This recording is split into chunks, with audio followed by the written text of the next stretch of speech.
My name's Joe McKevitt. I'm a technical architect at IG.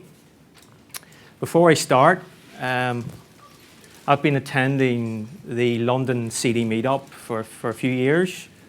And I've been attending the pipeline conferences. I think it's the third one now. And it's been an absolute privilege to get my pitch accepted. I mean, I'm being asked to speak today. So I'd just like to thank the organisers. I'd also like to thank you because I know there's a lot of tracks on, a lot of open spaces, and all the open spaces sound really, really interesting, some of the topics. So I appreciate everyone coming today to listen to our story at IG. And it's our story. I'm the narrator of this story. I've been there from the start and I've seen how we've evolved over the years, but it's not down to me, it's down to a team of people. Some lucky enough to be here today. So this all started when one of my colleagues, we had like an internal book club, we called it the DevOps book club, 4.5, 5 years ago, and someone said, we should read this. This sounds really interesting, sounds really cool what these guys are doing. And that, at the time, I just didn't realize what a disruptive effect reading this book would have about my personal career, but also IG, our company. Now, I'll talk about who IG are in a few seconds, but today's topic, subject, is about our motivations behind looking to introducing continuous delivery in our organization. It's a story about how we studied and practiced continuous delivery, and then eventually move on and evolve to start, coaching teams to become more effective using the capabilities of continuous delivery. And eventually pushing continuous delivery into the core of our organization. This is based on true story, so this isn't theoretical. This is what we did, how it went down, people's reactions, the problems we had, successes we have. So this is very a pragmatic, practical sort of guide to 4 or 5 years of CD adoption in our company. It's going to take about 40 minutes, 45 minutes. I've done it a few times, hopefully get through it. And then lots of time for the really interesting part, which is Q&A. Now, before we start, I'd like to just gauge the sort of CD sort of expertise in the room, just so I can go around the pace of change in the slides. So can everyone please stand up? I know after lunch it might be a bit tricky. So can you please sit down if you practice CD right now in your company as part of your daily software delivery cycle? Okay. Okay, so it's, it's not definitely not the majority, it's minority. Now, people sitting down, when I come to the part where I talk about challenges, fairly later on in the presentation, I'll be really interested to see, do you have the same challenges we have? Or are there different challenges? So we can take it offline or during the Q&A, but everyone sitting down, I'm interested to get your feedback, okay? Now, everyone standing up, this talk is particularly geared towards you, okay? This is particularly towards people who are obviously interested in continuous delivery, and maybe have bought into the concepts, but want some strategy about how can you introduce it into your organization. Okay, and again, you're happy to get Q&A about strategies we use and stuff like that. So please sit down. Let's go. That's it. No more of that. Okay, that's it. I promise. So this talk is not about an introduction to CD. Okay, I do have by the slides we published after. Okay, I do have references to some good introductional videos, some sessions on CD. I'm not here to sell CD, right? Again, there's better people out there, better articles there to sell the benefits of CD. Although I will briefly talk about the benefits we have seen.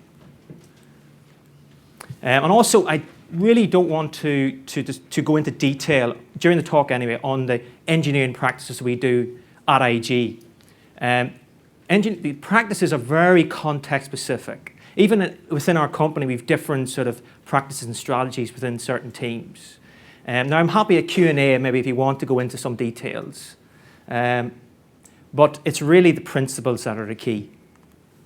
On test automation, I could have another talk on test automation. So again, you can mention a Q&A if you want. I'll only bring up engineering techniques and testing when it's related to adoption, to CD adoption in our company. So the takeaway of the day is strategies for CD in your organization. So I work for IAG, and they're a financial institution, and we offer online trading facilities. And we're the #1 spread betting company around the world. And we are a FTSE 250 company. In January this year, we were valued at 2.6 billion. Oh dear. Cool. Now, layman's terms, IAG offer online trading. Okay, so I have my platform. I'm interested to place a trade on a particular financial market. I place my order, and this blue box here essentially is just a bucket of software that we offer. We do some computation on the trade, and we send back a confirmation message, and that generally is our cornerstone of our business, online trading. Now, this blue box, in reality, is quite complex. So the company's been around for 40 years, and we offered our online trading facilities early 2000s. So you can imagine there's a rich tapestry of software out there, right? We've got mainframe systems, and we've got some application servers, application software, fairly J2E or EJBs, that 90s sort of stuff, and right down to we have a microservice architecture where we have probably between 200 different services. And we have we've apps in Clojure, we've apps using Node.js, we've apps using the latest JavaScript library. So there's a whole array of different technologies in that blue box. Now our workforce, IAG have a staff count of around 1,500, 1,600 staff, and we have 600 people working in IT. Of those 600, around 350, 400 are actually involved in IT delivery. And generally, we have about 80 sort of scrum teams or dev teams. That's sort of the size you're dealing with here in our company. And we're distributed in 3 different countries, UK, in London here, in India, and in Poland. So that gives you just sort of context about some of the challenges.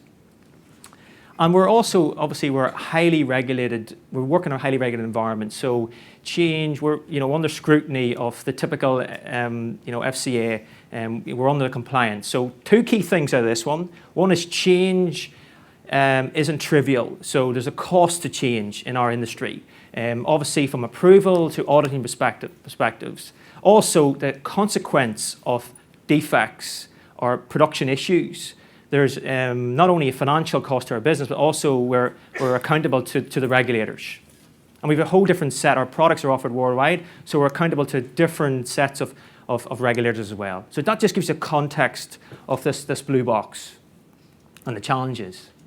Now, this is arguably our most valuable software asset out of all those systems I talked about. This is the web trading platform. And this application has 120,000 active clients across the world, and we roughly have around 4 million financial transactions going through our systems every month. Now, last month, we released this application more times than the previous year, in 2015. Now, lead time for stories or changes on this platform used to take us 8 weeks, and we've reduced that down to roughly around 10 days. So, we're faster time to market. That's one of the objectives of CD. Now, we've also noticed that the number of exceptions or errors that's occurred or defects occurred since post-release has dropped significantly. I think we've had 3 in the last 6 months, where on average we had 3 or 4 defects every month. So that's better quality. So we're faster and we're delivering better quality. And finally, the regression for these changes has dropped from 55 man days down to 6 man days. So there's more efficiency there. So we're roughly deploying this application 3 or 4 times a week now. So that's where we're at. Okay, so I want to take us right back to the day where our motivation for getting into CD, how it all started.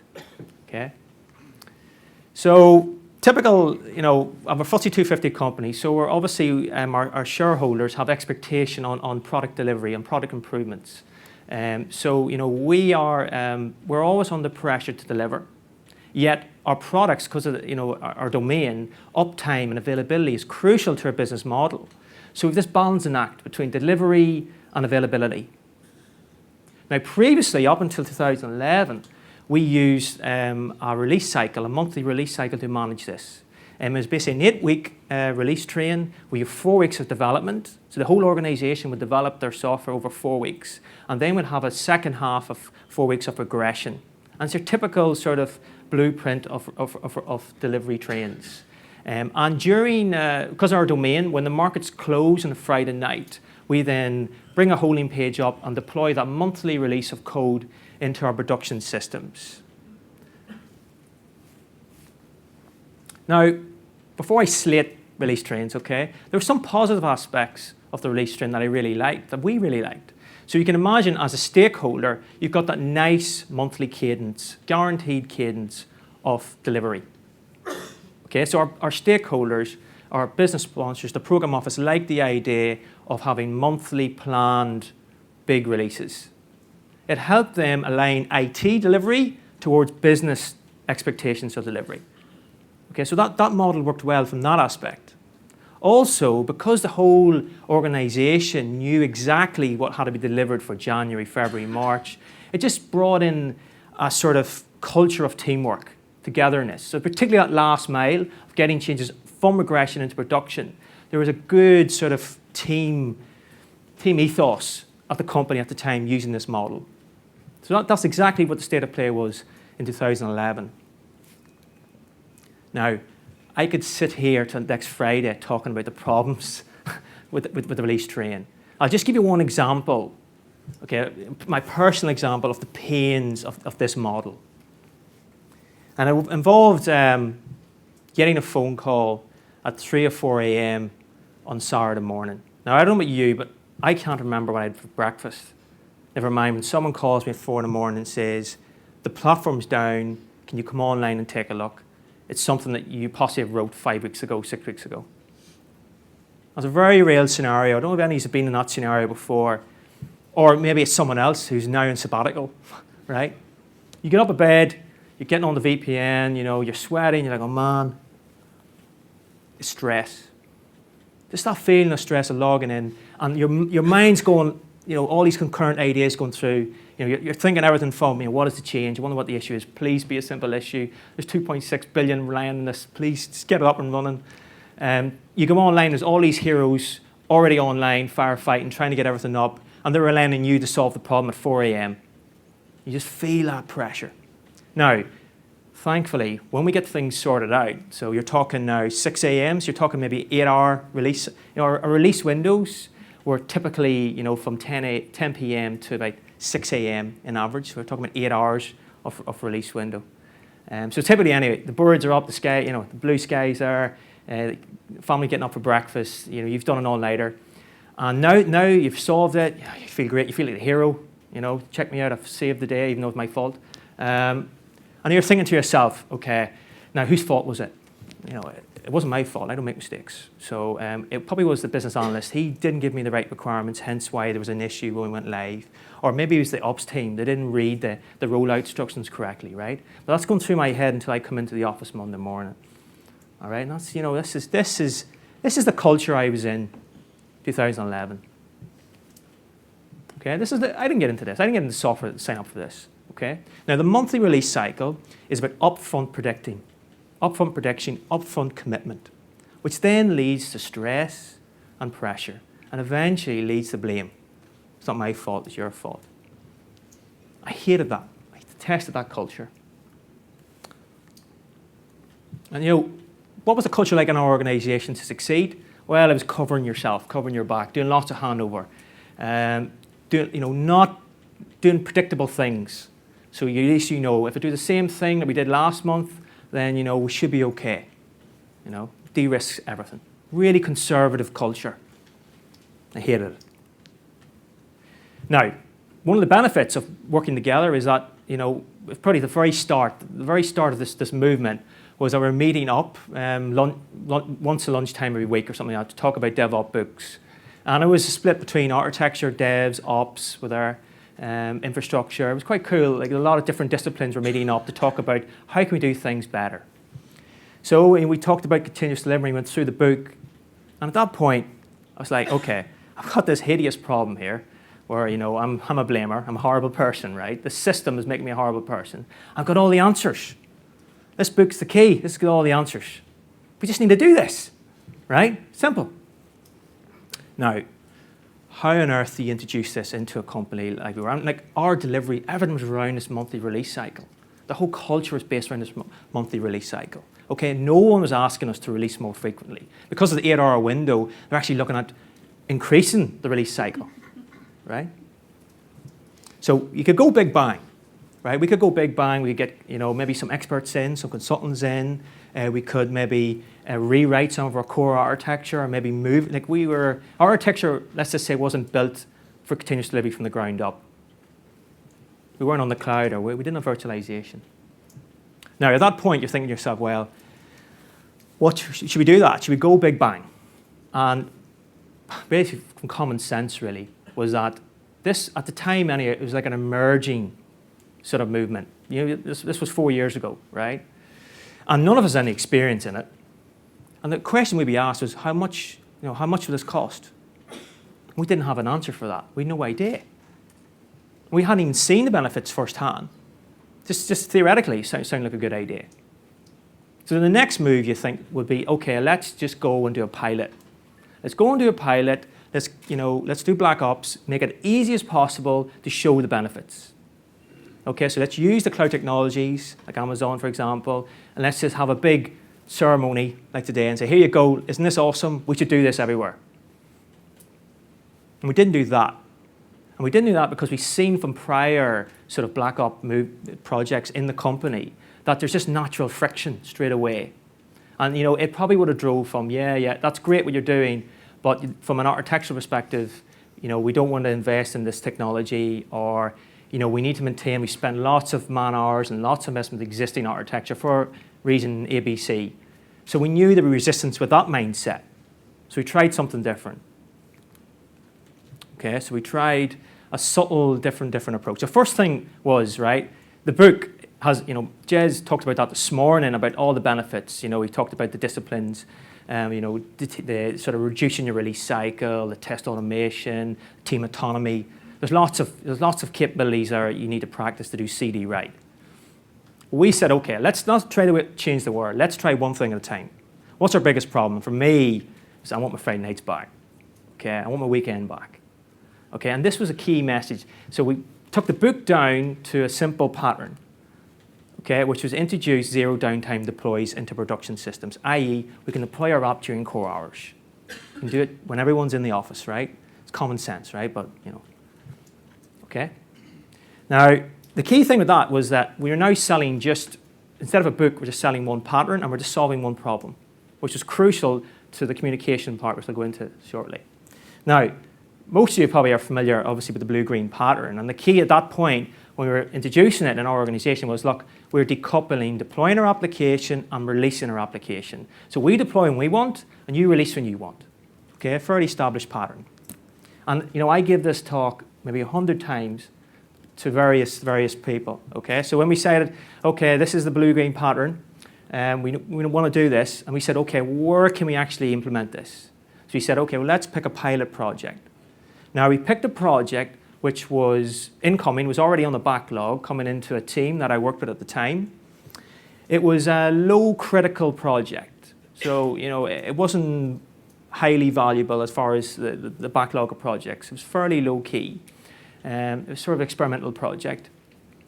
So straight away, that gave us a little bit of room, a little bit of margin for trying out something new. The second thing was that we deliberately didn't change our architecture, our technology. So we basically took the existing architecture, which at the time we were moving to microservices, so effectively it was Tomcats and Apaches, right? And we just sort of lo-fied, sort of brought in the blue-green pattern into that architecture. And we did it, one of the guys here, he actually did a pilot in his local machine to prove we can actually do it. And he said, okay, well, now we know we can do it, let's go and sell this idea. Now, these are my slides. You can see my PowerPoint skills hasn't improved in 4 years too much. But we went round and we started discussing, okay, we're going to apply the blue-green pattern to our project. We want our Friday nights back, and it's about zero downtime deploy. And essentially, that was the message we give to developers, to our ops team, to senior management, to everyone involved, to our regression team, everyone involved in our delivery chain who would be affected by this change. We brought them in and gave them a presentation. Why we're doing it, what we're doing, before we wrote a line of code, before anything was official. Okay? And this was key. And the key thing was, because we didn't change the architecture or the technology, we were talking about the workflow. We weren't selling new technology, so we didn't have that friction. That was key. Okay, we're just talking about, yeah, who doesn't want the Friday nights back? Everyone could relate to the problem we were trying to solve. So there was no friction. It was fairly easy, and given it was a low critical app, they could buy in to do the pilot project. So then we got to work, and it took us 5 months just from the idea to actually build out the product. And one of the takeaways I get from this period is that I really got a lot of return on investment from those very early on conversations, particularly around the ops team, because we had to more or less shoehorn in the blue-green pattern onto the delivery mechanism. So I literally had to, because they already knew what we were trying to do, that negotiation was much easier. And we would have failed probably at that very point, only that they're bought in, they knew exactly what we were doing. They could emphasize, they knew rightly that they wanted Friday nights back. It's quite easy to get the work done. Now, this is the first sort of learning opportunity we had during this unexpected sort of side effect of what we were doing. It was really cool, right? Was that we started noticing that the dev team who we sold the idea to, they were interested in get Friday nights back. Yeah, we want to make changes during core hours so we don't have to be called up during the weekend. And that's the only thing we were selling, right? We weren't reducing our release cycle, etc. Now the team, we started noticing the story started to move from left to right very quickly and stayed there. Just I noticed that when we were going to stand-ups, man, our velocity is increasing. It's pretty cool. And we started to learn that the devs, it was much more than just zero downtime deploys. This is a learning environment. Okay? The devs could do continuous deploys, and we were like, it was old school. It wasn't automated, right? We're just launching bash scripts, ad hoc, continuous deploys during the day. Okay?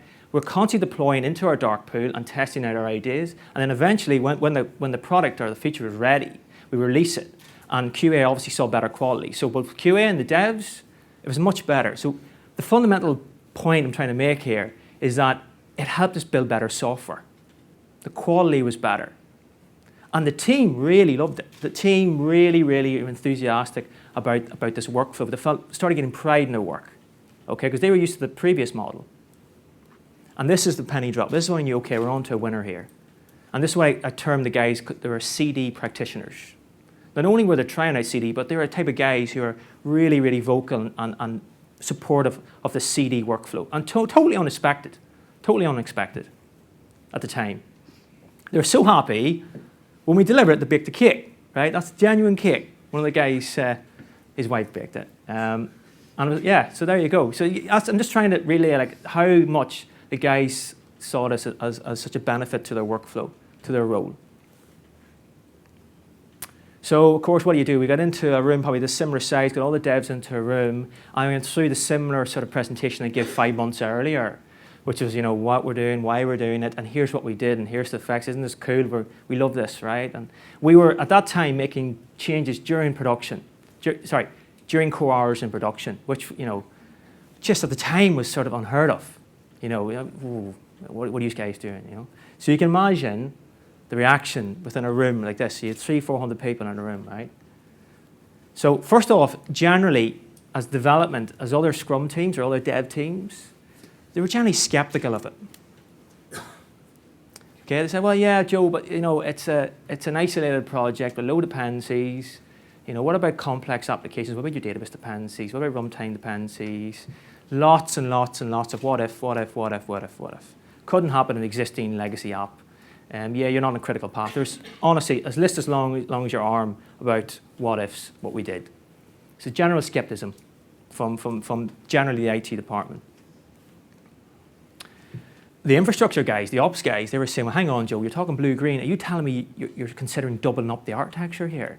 Joe, I lose enough sleep as it is looking after the existing number of nodes we have, or boxes.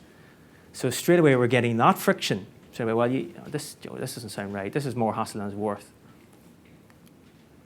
And then generally, so you can read that, like, you're doing what? You're releasing an application during core hours. That's just reckless. These are a bunch of cowboys, okay? So there was just general disbelief what we were doing. And it definitely didn't see like these guys are innovators. That definitely wasn't the impression back then. Now, the business reaction, so number one, we are the business, right? In IG, in the IT department, or everyone here, are product owners, or business, we are the business, okay? This was people who literally look at our software like I had in the previous slide, the big blue box, sort of the product sponsors, where I want this, can you please build it? That sort of mindset, okay, about product delivery, right? Those guys, when we told them they were making changes during core hours, their reaction was, so what? I don't care if you're up Friday night, right? I'm in bed Friday nights. But general, just like, good for you. Right, good for you. Okay? So we took this idea, simple idea, this problem, we solved it. We've got these people really like our idea, and nobody cares. And we've worked really hard. Trust me, those 5 months were tough work. Okay, so what do you do now? So one of the key things we learned over that 5 months was we knew it built better quality software. We knew that. Quality was better. So how could we amplify that benefit? So we said, okay, let's change our tactic. Let's take it up a level. Let's introduce the zero downtime capabilities onto a critical application. So we targeted this particular trading API. So essentially, it's a REST API that we use for booking our trades.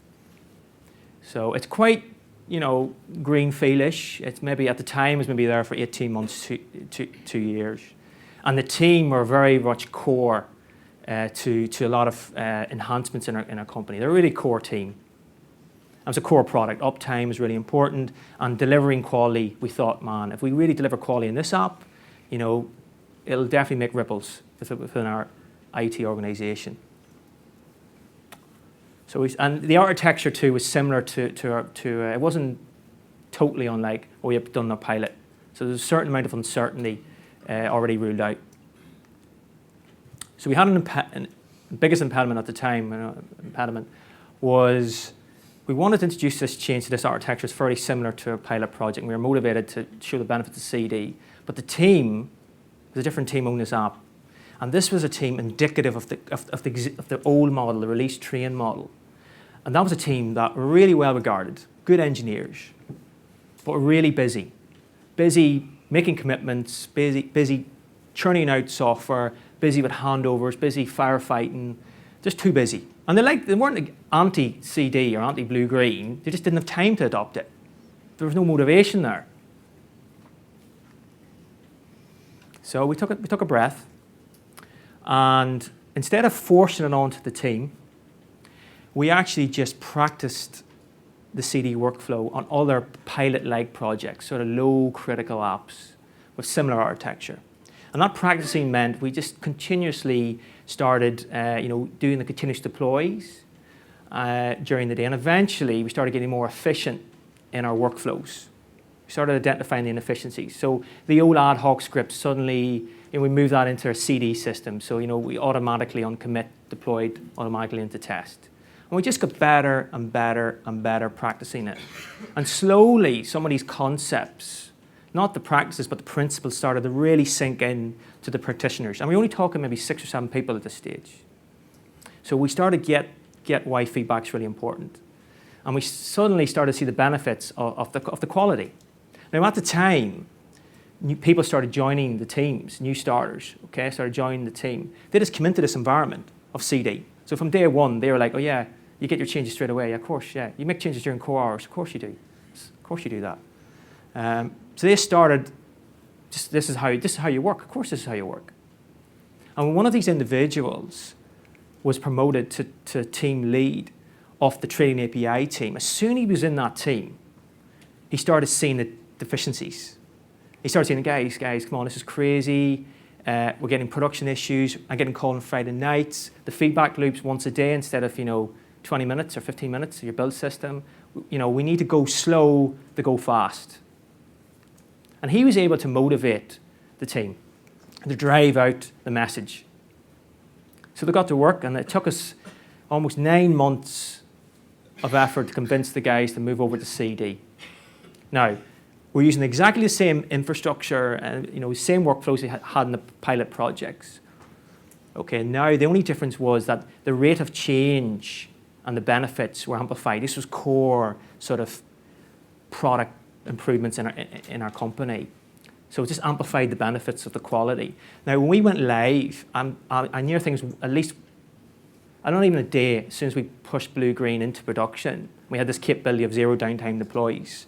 Our business started using these capabilities to straight away. The next day they said, we've got a blocker upstream issue at one of our clients. Can you put in a patch to stop this? And straight away we were able to do that, where previously that would have been probably the weekend.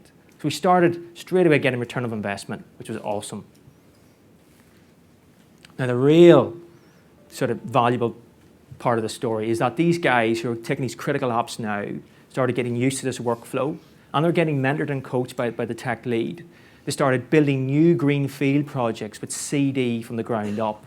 So now we're getting more sophistication into our workflows. And we have been practicing CD for about 2 years at this stage. So we knew what we wanted in our workflow. It was less theoretical and more practical now. So I'll just give you an example of one. So we had an existing CI build plans. We're using Bamboo, Atlassian Bamboo. Now, we built the pipeline, which was basically tag and commit. We had a pipeline that brought us right to production. Now, for the topic of CD adoption, we could have used, for example, Jenkins at the time, or other CI systems, but we decided to keep with the in-house CI system and maybe have a more lo-fi solution, so that when it came to actually selling this idea and spreading it across teams, we didn't have to have the debate about whether to switch CI servers or not. Again, this was a small key decision for less friction in adoption. And also the guys started, we obviously started understanding these principles and practices where you need to version control everything. So we started version control the pipelines and stuff like that as well, so things could be shared. It's just the way we started, our minds started thinking due to the practicing we've been doing. The big breakthrough was that done means in production. So now at the end of the sprint, I remember as clear as day, we scrubbed out the board and started putting these extra columns in for staging and eventually for production. And we started moving the stories from left to right. When they were right, we're in live. So our demos, we started demoing stuff that was actually in a live environment. At the time, this was this radical.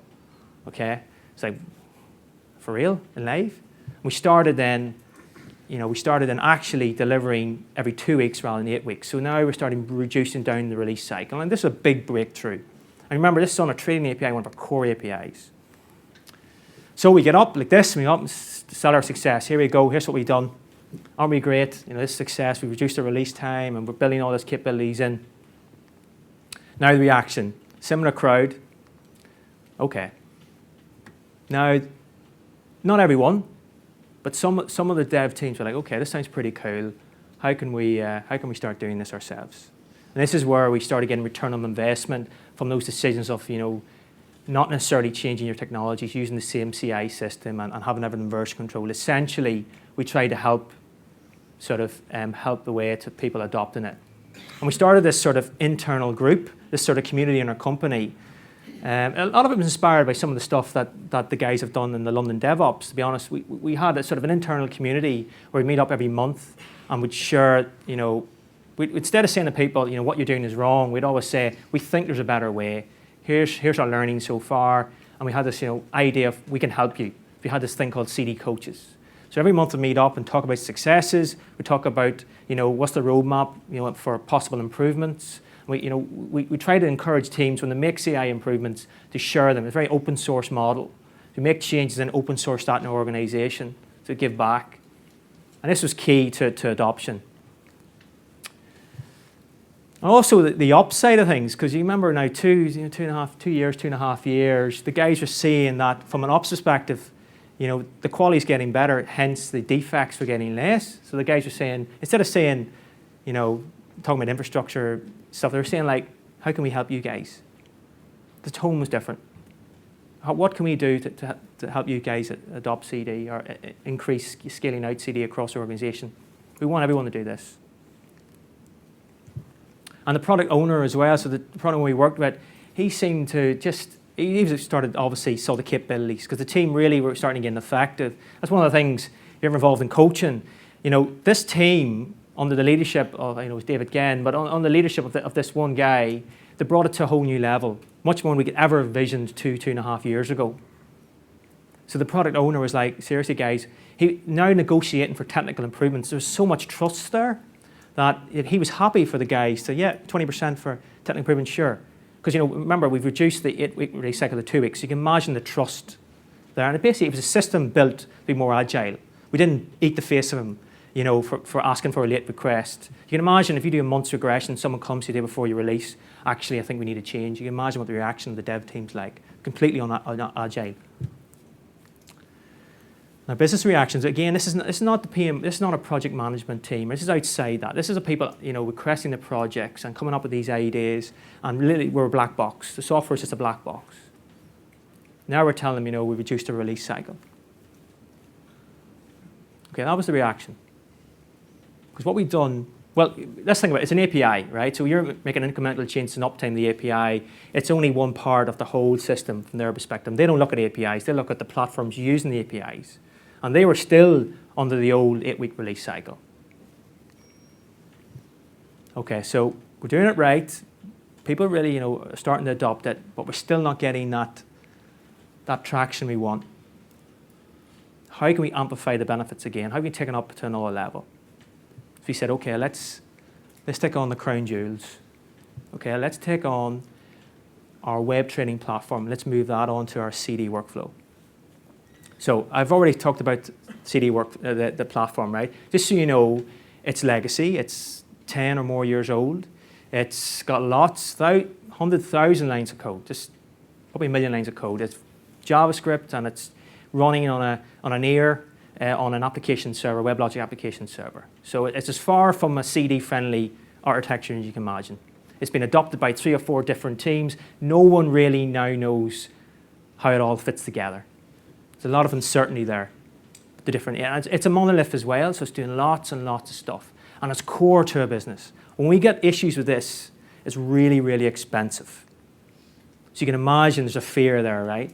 There's a fear to change it, and there's a whole massive amount of investment on regression testing, making sure this application is rock solid when it goes out to the live environment. So we had 2 impediments. The first impediment we had, okay, how can we bring in CD? How can we amplify the benefits of CD on this app? So the first one was a technical impediment, right? So the idea we had was that let's just migrate this application onto a CD-friendly architecture, which we know we've been using for 3 years at this point. So that was the strategy. Okay, so how do we do it? Now, remember, we're practicing this for 3 years. So now the mindset of a lot of the core developers who were using CD at the time also managed basically managed the same app, this web trading platform. Their mindset had changed over those 3 years. Now we started really thinking in a lean manner, basically making small incremental changes, not trying to worry about all the technical uncertainty, just take one change at a time. And that's how we did it. That's how we migrated a monolith from an old outstanding application server into this new CD-friendly architecture, which for us was an Apache and Tomcat set. Okay, we did it over 14 months. And ironically enough, we could only make sort of 13 or 14 changes due to the monthly release cycle. Okay, but over that time, we just took away vertical slices. And again, we used the same techniques. We brought everyone in the room and told them what we were doing. We want to move this to a CD-friendly architecture. So we didn't rewrite the application. We just touched as least part of the application as possible just to get us to a CD-friendly app. And this was key, change as little as possible. So that allowed us then to de-risk, obviously, the regression. It was key. And it was just a lean mindset. This wasn't about, we didn't have CD from the ground up here at this point. We just had just our mindset, take one problem at a time, bring in people, respect people, tell them what we're doing, be clear about when you need regression tests. And then we used, like, I could do a separate talk probably on this, but we used sort of canary release and stuff like that internally to test out that the application was stable before we launched it into the live environment. So bottom line was we got into a CD-friendly architecture in probably February, March last year. But that was the easy bit, right? That was the easy bit. Now, this application was used by multiple teams, and it was core to all the big deliverable projects. So now we had to change the culture. How do we convert all these teams who are always under pressure to change their workflow to start using CD? And this is a real challenge. So we started off with the typical, brought everyone in and started guiding them through, this is our plan. We want to bring this web training platform onto, at the time we thought a weekly release strategy. So move from an 8-week release strategy to a weekly strategy. And this is how it's going to impact you. We brought in the devs, the ops, the regression team, everyone involved. And there was, you're talking 20, 30 people involved in this application at the time.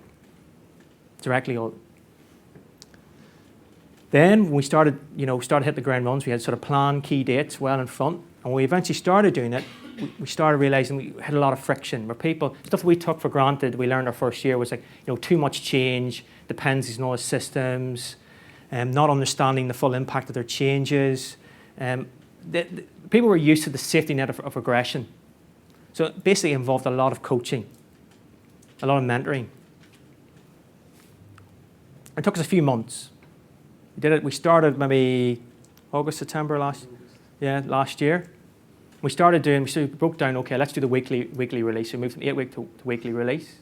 And that first release was about 2.5 weeks, 3 weeks. Okay, and then the next one was about 2 weeks. The next one was 2 weeks, and then weeks, and 1 week. And we started to realize as we did it, you know what, the less we change, the quicker we can get this application out the door. We started actually noticing that the more we release it, the more efficient our workflow is, the easier it is to actually get the changes out. This was a key sort of learning point, which is why it naturally started to move from weekly to 3 or 4 times a week. This is a real sort of key point. So suddenly we're starting to deploy our application 3 or 4 times a week, and also brought in this point of where we started rejecting changes much more. So now we focus on regression because the application will go out tomorrow, right? So it's non-negotiable. Okay, we have to focus on quality. And that generally meant take your story and break it down into smaller pieces. So this is the stats then. So effectively we started ramping up, September, October this year, and during the months of Christmas obviously, right? But we started bumping up to 10, 12 times a month. And you have to remember, we did it maybe 10 times in 2015. And what's interesting, right, is that these are always post-release issues, like we go live and then we hit issues either Sunday night or maybe something comes apart on Monday morning, and boy, it's stressful, these issues happen. And then you're negotiating, when should we make the change? Should we make it during core hours, or should we do it, wait till the weekend? You have all these conversations, and people come around to your desk. Now, when we introduce the sort of frequent deploys on our platform, suddenly, just overnight, the issues stop. Now, we could use our capabilities. We could deploy the dark and test our stuff and stuff like that. That's why these things happen. But bottom line is, the quality suddenly got much better. And these are trivial issues. These are stuff that somebody phoned, we missed it through our targeted regression.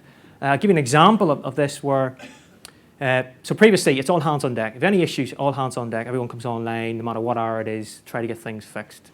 And it's really pressurized situation. Now, we had a production bug a few weeks ago where just one niche sort of bug came out that was affecting one particular client due to the manner in which he used the platform.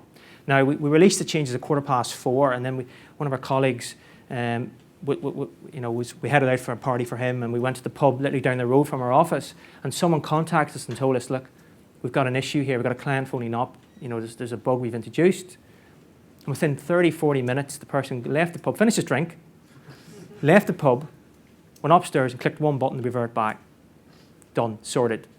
We came in the next morning and we had root cause analysis, let's get it fixed, and I think a day or two later, that fix went out then the following day. Now, just to set some context, if that had happened with the old system, number one, we probably wouldn't have, just be carnage, getting people online, what's the issue, and we probably would have had this negotiation. Should we change this? Should we wait till the weekend? What's the impact of this change? Is it worth bringing down our platform the risk of change.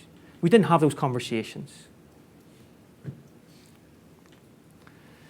So just to reiterate the quality, so even taking a step back from production, even our regression quality improved big time.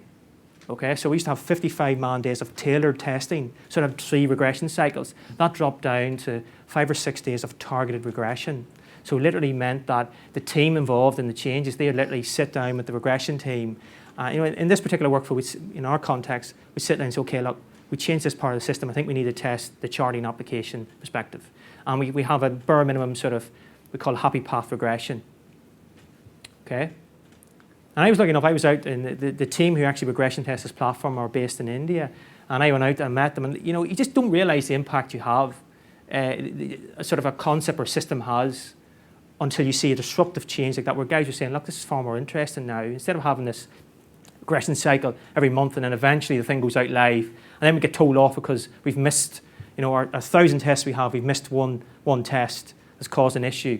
Now we're making changes. Someone's telling us exactly what we're doing, and the changes are going out within that day. Coming the next morning, there's a new change. You can just imagine their engagement. So what about the guys actually, working in this workflow, who are deploying 3 or 4 times a week? The roles have totally changed. So previously we had a very strict handoff or delegation responsibility. The devs were we the egos, right? We're the guys who were making the changes, and then we'd hand off we'd chuck the thing over the wall, and the regression team would then hammer it, and it was their role to make sure it's bulletproof. And that's now changed to a model where it's sometimes hard to tell who's the dev and who's the QA. Right? A lot of pairing, a lot of close collaboration. Our QA, who's the QA of this system, is sitting there. He's turned into like a process sort of CD, sort of lean sort of guru. He's telling the devs, look, what's your change? Break it down, make it smaller. What's the impact of your change? All these lean concepts. The roles have changed totally. And I quote him. He said, the team feel more empowered. We're pulling in the changes now, rather than the push model where the guy sitting on the table, right? The risk, oh man, it's going out in January. Hopefully it'll go well. I'm going to keep my phone on beside my bed. So the guys went up, I think it was Christmas. Yeah, we went up with a similar sort of round. We said, okay, check us out, right? We're deploying 3-4 times a week now. And the reaction is the devs were, it generally is people think, are you for real? There's generally disbelief that you're taking a legacy application and you're doing something that was really painful once a month and doing it 3-4 times a week. It's too good to be true. Okay? And also the tone has changed from how can we help you guys to why isn't everyone doing this? If these guys can do it, why isn't everyone doing it? Why aren't all the other teams doing it? Especially if they have new apps. The tone of the company, the maturity has changed. Now again, the product owners, people who are developing these business initiatives, right?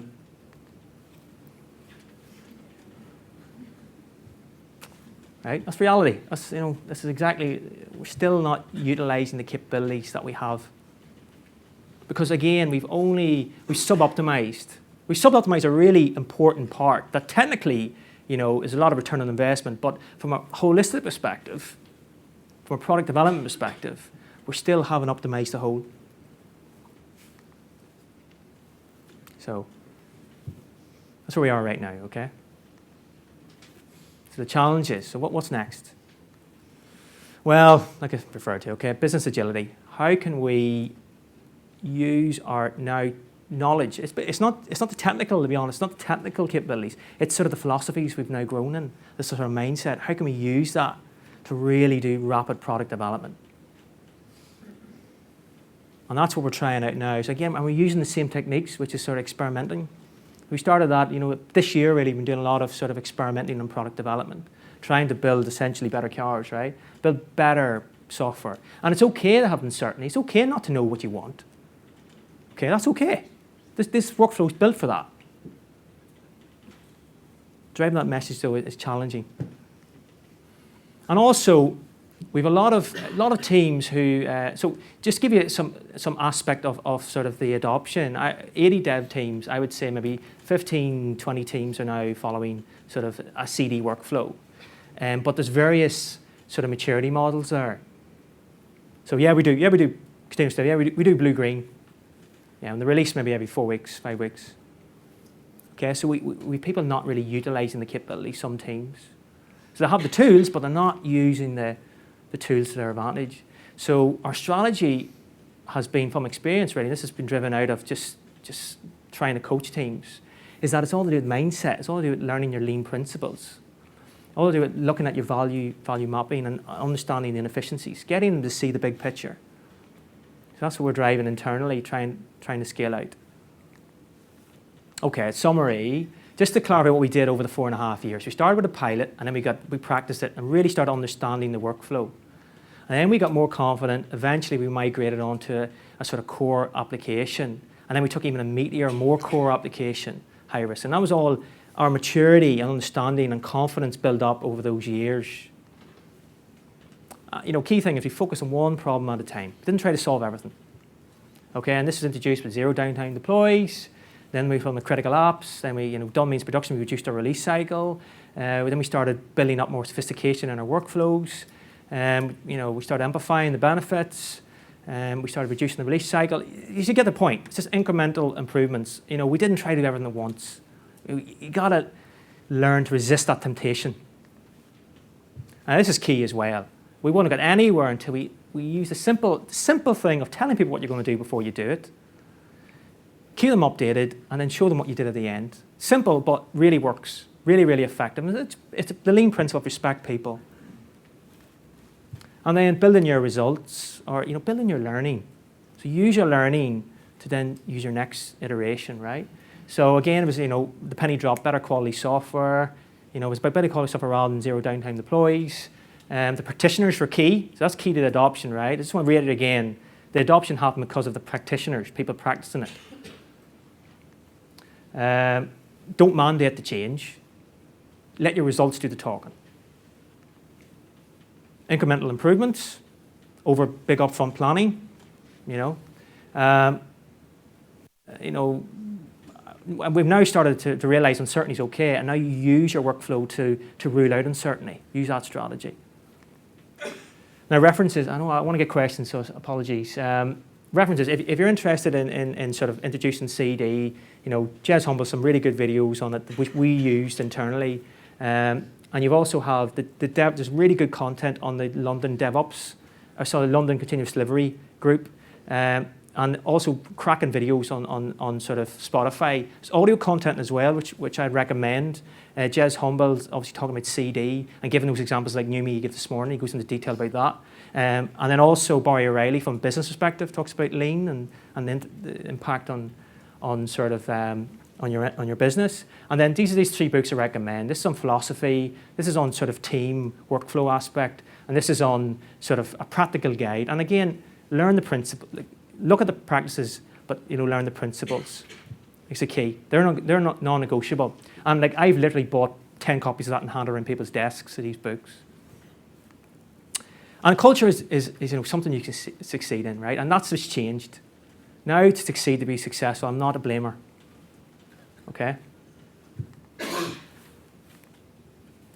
We're recruiting as well, so we're always looking for people to come in and help us and give us something new as well. So, sorry for being so long. Questions?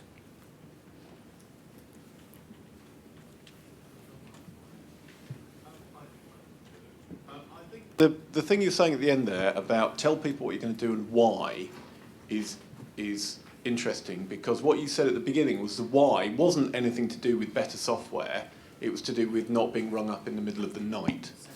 And when I had a similar kind of experience at a company which is now part of Thomson Reuters, our motivating thing was going home earlier and for our ops people to drink more tea.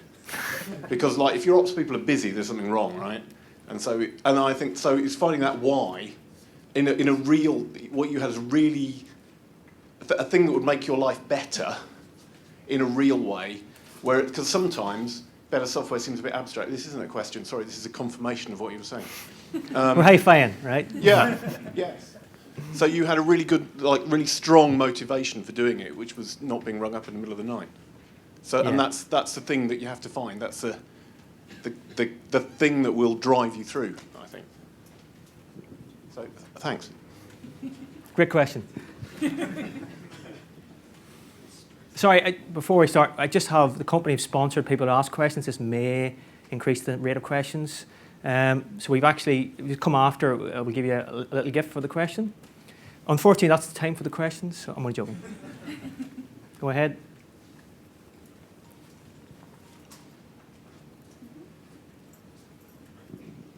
If you can do the whole journey again, what would you change and how would you improve it this time round?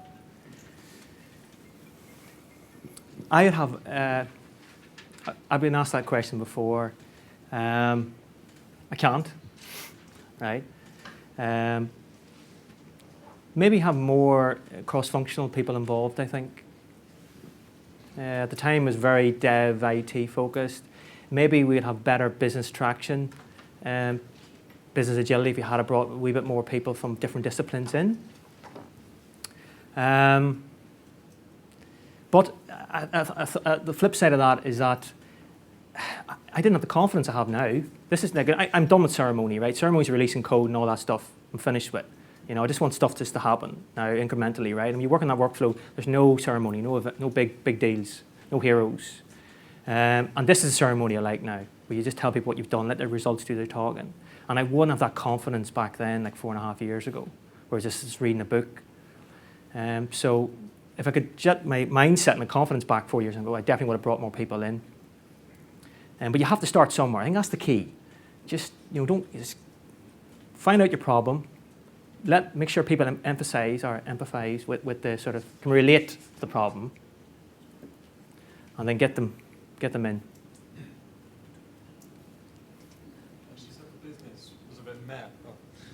You said the business was a bit meh about CD for multiple stages. What would you say the biggest selling points are to convince for business people that CD is a useful practice to sort of use?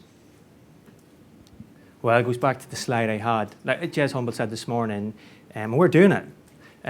Faster time to market, better quality, more efficiency. Now, the trick is so my strategy has been, so we're tackling this right now as we speak. We've been doing it for about 6 months. We're pretty close now to getting that business agility there. But the strategy has been, one part has been education and doing talks like this. And the second part has been results. Showing the results, showing actually this makes a difference, this is more efficient. We're 10 times more efficient than the previous team. I have teams that are 30 times more efficient than some other teams in the company. We're done now. I'm here all day, right? Come to me if you have any questions or send me an email. Thanks for taking the time, and I really enjoyed speaking to you today. Thank you.